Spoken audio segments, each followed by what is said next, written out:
Days வீட்டிலே எடுத்த பன்னீர். Hi viewers, இன்றைக்கி சூப்பராக ஒரு ஸ்நாக்ஸ் தான் பார்க்க போகிறோம். ஜவ்வரிசியும் உருளைக்கிழங்கையும் வச்சு ஒரு ஸ்நாக்ஸ் பண்ண போகிறோம். வாங்க அதை குயிக்காக பண்ணிடலாம்.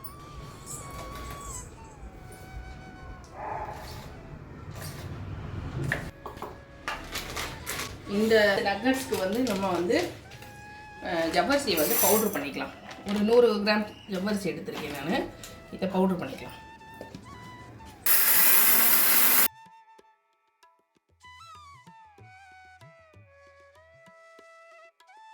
நல்லா பவுட்ரு பண்ணியாச்சு. இந்த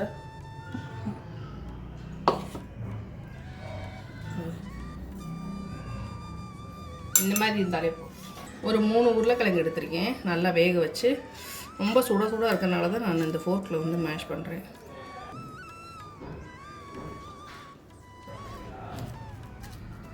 நல்லா மேஷ் பண்ணியாச்சு. இது ஒரு நிமிஷம் ஆறட்டும். கொஞ்சம் எண்ணெய் அதுக்குள்ளே காய வச்சுருவோம். இது கொஞ்சம் சூடாகிட்டு இருக்கும். எண்ணெய் சூடாகட்டும். அதுக்கு இடையில நம்ம இதெல்லாம் ரெடி பண்ணிடலாம். இப்போ வேக வச்ச உருளைக்கிழங்கு இதில் சேர்த்துடலாம். கொஞ்சம் ஆறிடுச்சு.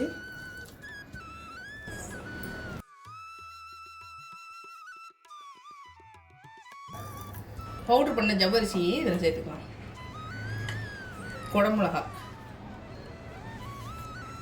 குடமிளகா இருந்தால் சேர்த்துக்கோங்க, இல்லைன்னா பச்சை மிளகா போட்டால் போதும்.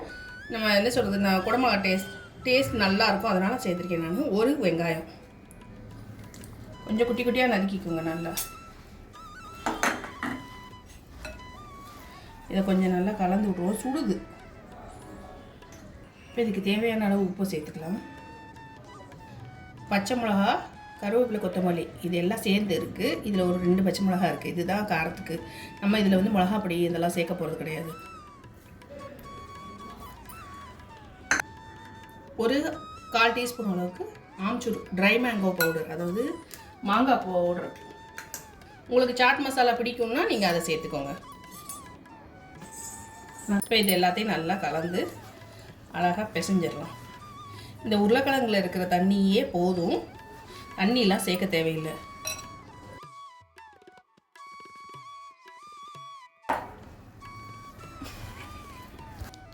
வழுக்குது கண்ணாடின்றனால.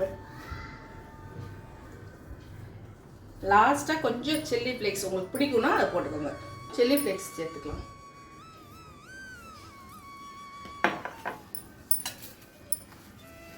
இது நல்லா கலந்து விட்டுட்டு நம்ம வந்து பன்னீர் நான் வீட்டில் எடுத்து வச்சது இருக்குது. இது ஆப்ஷனல் தான். இது குடமிளகாலாம் வந்து வீட்டில் இருந்தால் சேர்த்துக்கோங்க. சேர்த்தா எக்ஸ்ட்ரா டேஸ்ட்டு, உடம்புக்கு ஹெல்த்துக்கு நல்லது. அதனால சொல்கிறேன் நான். இதுக்குள்ளே நம்ம ஸ்டஃப் பண்ணி தான் இது பொரிச்சு எடுக்க போகிறோம். இப்போ எல்லாமே நல்லா கலந்தாச்சு. குட்டி குட்டி உருண்டையாக ஃபஸ்ட்டு உருட்டி வச்சுப்போம். முதல்ல உருட்டி வச்சுட்டு 5-6 ஃபஸ்ட்டு பண்ணிப்போம். இந்த மாதிரி உருட்டி ரெடியாக வச்சுக்கிட்டோன்னா பண்ணுறதுக்கு நமக்கு ஈஸியாக இருக்கும். கொஞ்சம் உருட்டி வச்சிட்டோம் ரெடியாக.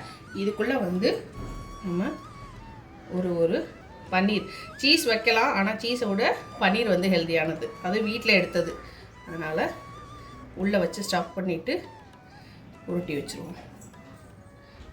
இதைத்தான் நம்ம மேலே எந்த மைதா மாவு போட்டிங்கோ அதெல்லாம் எதுவும் போட போகிறது கிடையாது.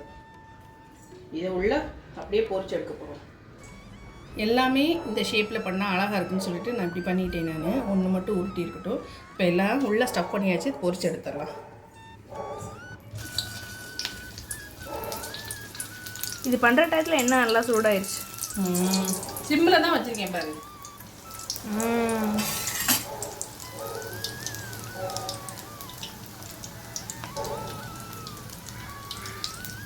உருளைக்கிழங்கு வெந்தது தான். இந்த சாகுதானா இந்த வெஜிடபிள்ஸ் ஃப்ரை ஆகும், அவ்வளோதான்.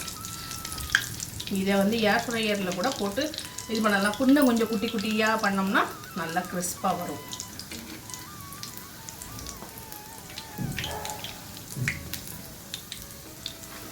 நான் வந்து வெஜிடபிள்ஸை வந்து கொஞ்சம் பெருசாக நறுக்கிட்டேன் நான். ஆனால் நீங்கள் வந்து நல்லா ஒரு இந்த இது பண்ணுற சாப்பரில் போட்டு இல்லைன்னா மிக்சியில் ஒரு பல்சஸ் 2-3 தடவை போட்டிங்கனாலே நல்லா அழகாக குட்டி குட்டியாக ஆயிரும். பைண்ட் ஆகிறதுக்கு நல்லா ஈஸியாக இருக்கும். அது வெளியில் வந்து விழுகாது, பொரிக்கும் போது நல்லா அழகாக வரும். ஆனால் இதுவே வரல. எனக்கு வந்து கொஞ்சம் க்ரன்ச்சியாக, எதுவுமே கொஞ்சம் க்ரன்ச்சியாக இருந்தால் எனக்கு பிடிக்கும். அதனால நான் வந்து கொஞ்சம் பெருசாக நறுக்கியிருக்கேன் வெங்காயமும் குடமிளகாயையும். நீங்கள் வந்து நல்லா குட்டி குட்டியாக பண்ணி போடுங்க நறுக்கி. அப்போ வந்து சூப்பராக இன்னும் நல்லா இதாக இருக்கும். ஒவ்வொரு பைட்டுக்கும் அது வந்து அந்த குட்டி குட்டி பீஸ் வந்து நமக்கு வாயில் சாப்பிடும்போது வரும்போது குடமிளகா வந்து ஆன்டி ஆக்சிடென்ட் நிறைய இருக்கனால எப்பவும் குடமிளகா நிறைய சேர்த்துக்கிறது நல்லது. அது டேஸ்டே அபாரமாக தான் இருக்கும். வேறு என்ன உப்பு போட்டு மாங்காய் மாதிரி சாப்பிடலாம் குடமிளகாயை. இது எவ்வளோ நேரம் ஃப்ரை பண்ணணும்? இது கொஞ்சம் கோல்டன் ப்ரௌன் ஆகிற வரைக்கும். ஏன்னா உள்ளே வேகணும் இல்லை, குண்டா இருக்குல்ல, கொஞ்சம் சிம்மில் வச்சு தான் ஃப்ரை பண்ணணும். அதே மாதிரி இதில் வந்து இஞ்சி பூண்டு பேஸ்ட்டு சேர்த்துக்கணுனாலும் சேர்த்துக்கலாம். உங்களுக்கு அது டேஸ்ட் பிடிக்கும் அப்படின்னா, இல்லை இஞ்சியை துருவி போட்டு கூட நம்ம செய்யணும்னாலும் செய்யலாம். நான் அதெல்லாம் இது பண்ணலை. நல்லா சிம்பிளாக ஆனால் கொஞ்சம் நல்லா ஹெல்த்தியானதாக நல்லா டேஸ்ட்டாக இருக்கணும். இஞ்சி போட்டால் நல்லா டைஜஷன் ஆயிடும். அதை பற்றி ஒன்றும் இல்லை, ரொம்ப உரப்பாயிடக்கூடாது. அதான் பால் கொழுக்கட்டை வீடியோ போட்டிருக்கேன், போய் பாருங்கள். அதில் வந்து நான் செஞ்சதில் என்ன ஒரு மிஸ்டேக் இல்லை. என்னென்னா நானே 1/2 கப் அளவுக்கு தான் ஜீனி போட்டேன். அதுவே பயங்கர ஸ்வீட்டாக இருந்தது. அதனால் நாட்டு சக்கரை போட்டே பண்ணுங்க, அது வந்து நமக்கு திகட்டாது. 1/2 கப்புக்கு கொஞ்சம் கம்மியாகவே போட்டாலும் பரவாயில்ல. அதான் ஆக்சுவலாக வந்து ஸ்வீட்டு வந்து நம்ம கொஞ்சம் அடுத்தடுத்து கொஞ்சம் சாப்பிடும் போலும் இருக்கணும். ஒரு வா வச்ச உடனே திகட்டிடக்கூடாது. அந்த அளவுக்கு அது கொஞ்சம் நல்லா திகட்டலாக தான் இருந்தது. இத்தனைக்கு நான் 1/2 ஜீனி தான் போட்டிருந்தேன். அம்மா அப்புறம் அந்த இது இன்னொரு ஃபஸ்ட்டு பால் விட்டதுக்கப்புறம், தேங்காய் பால் விட்டதுக்கப்புறம் ஏதோ சொல்லணும். ஆமாம், ஃபஸ்ட்டு பால் விட்ட பிறகு கொதிக்க வச்சிடாதீங்க. அதாவது பொங்கி, அதாவது சூடாகணும் அவசியம் இல்லை. அது ஆல்ரெடி வெந்த அந்த, அதாவது கொதிச்சு வந்த அந்த ஹீட்லேயே வந்து கரெக்டாக இருக்கும். அதனால் ஃபஸ்ட் பால் ஊற்றினோடனே ஸ்டவ் ஆஃப் பண்ணிடுங்க. நம்ம வீடியோ எடுக்கிற நேரத்தில் நம்மளே கொதிக்க விட்டோம்ல அன்றைக்கி. லைட்டாக ஒரு கொதி வரவும் டக்குன்னு ஆஃப் பண்ணிட்டோம், இல்லைன்னு தெரிஞ்சு போயிடும். அதுக்காக தான். ஓகே, இது இப்போ ஆயிடுச்சா? சூப்பர். அடுத்ததே இதே மாதிரி பொரிச்சு எடுக்கணும்.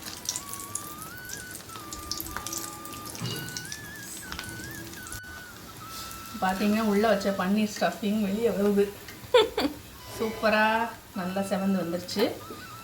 ஸ்டவ் ஆஃப் பண்ணிவிட்டு இதை எடுத்துடணும்.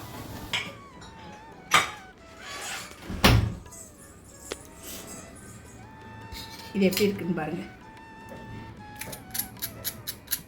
கிறிஸ்பாக இருக்குது.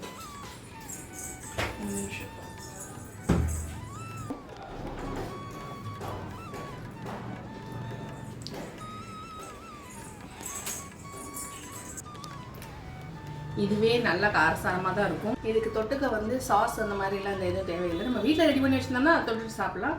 மற்றபடி இது வேணும்னு சாப்பிடவே அட்டகாசமாக இருக்கும். உள்ள ஒரு சீக்ரெட்டாக பன்னீர் வேறு வச்சுருக்கோம். நம்ம அந்த குழந்தைங்களுக்கு கொடுக்கும்போது அதில் கிடைக்கிற சந்தோஷமே தனி. இந்த ரெசிபி கண்டிப்பாக உங்களுக்கு பிடிச்சிருக்குன்னு நம்புறேன். பிடிச்சிருந்ததுன்னா லைக் பண்ண மறந்துடாதீங்க. மறக்காமல் நந்தினிஸ் பண்ணி சப்ஸ்கிரைப் பண்ணிவிடுங்க. உங்கள் ஃப்ரெண்ட்ஸ் அண்ட் ஃபேமிலிக்கு ஷேர் பண்ணுங்கள். தேங்க்ஸ் ஃபார் வாட்சிங். Bye bye. கொதிக்க இருக்குது, டேஸ்ட் பார்க்கணும். வாசனை இழுக்குது, இருந்தாலும் வச்சு காமிக்கிறேன். நல்ல வெளியில் முருகலாகவும் உள்ள சூப்பராகவும் இருக்குது. சூப்பராக இருக்கும்.